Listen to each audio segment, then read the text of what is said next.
Issa. You know, I adore my ranking member because there wasn't time for you to answer most of the questions fully, but there was an extra 50 seconds for his closing statement after the bell ran out. Let me switch subjects a little, and mine may be a little bit yes or no, but if they're not, you just tell me.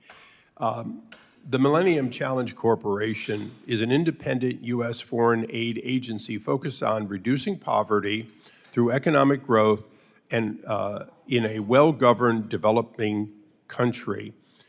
And it touts transparency and measurable results. Now, that corporation was formed under the man behind me, the late Henry Hyde. It was formed on a bipartisan basis, and it made the assumption that everything was zero-based. You had to compete for it, you had to earn it, and then you would be checked and measured. If you didn't achieve it, it would be cut. Only if you were achieving it and there was still a need would there continue to be funding. Now, knowing that that's been its mission, and we won't argue whether it's achieved all of its missions or not, isn't that the mission that your administration is redirecting now for the rest of the aid program to meet those same criteria that we broadly created a whole separate corporation to do? Thank you, Congressman, for that question. Yes, but as I mentioned in my opening statements, the efforts that we have taken, that Secretary Rubio, that the President has taken, is meant to streamline these functions, to streamline these opportunities. If we have multiple siloed efforts underway, it takes more time to implement, and Madam Secretary, I couldn't agree with you more. And I want to narrow the question because I believe that you've just begun to do the right thing. I believe that Millennium Challenge Corporation was the right idea, except that I question today whether or not, when we're competing for hearts and minds and for effective helping of foreign countries, if that stated goal shouldn't be for one agency under the Secretary of State combined. So I'm delighted to see USAID rolled back into state. During the Trump 1 administration, I was designated as a trade development agency head. I would hope that we would do the same thing even further with the other fundings and loan programs. But you said something that I think is very important. You said that things should serve America's interest. And I just want to ask you a couple of questions. They're mostly yes or no. One, is America's interest in alleviating poverty with those countries that if our money were added, we would help them do that?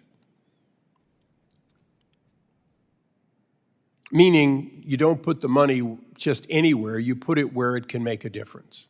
Yes, that's what our assistance programs are aimed to do. Okay, and doesn't that mean that you inherited a countless amount of overlapping programs that have been around for a very long time that had not achieved their goal, were not achieving their goal, and in some cases with countries that were not currently structured to benefit from that money?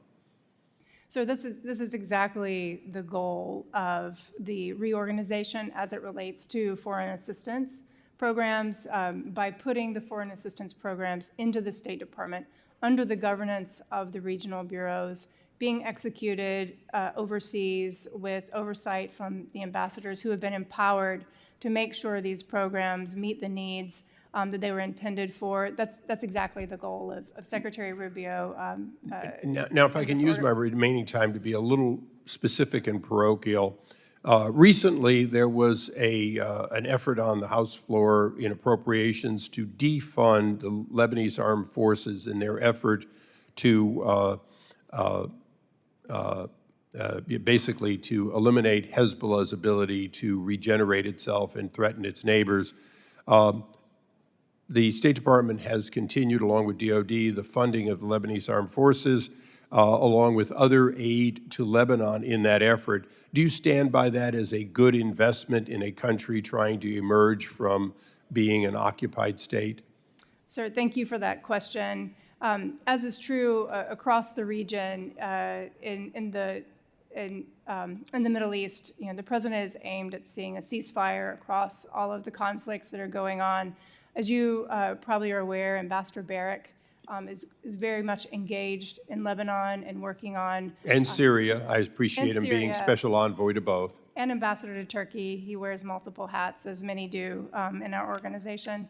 But he's very much engaged in that, and it's the goal of the administration to ensure that the region returns to stability, peace, and prosperity in the future as well. Thank you. Thank you, Mr. Chairman. Yield back. Thank you, Congressman. Chair now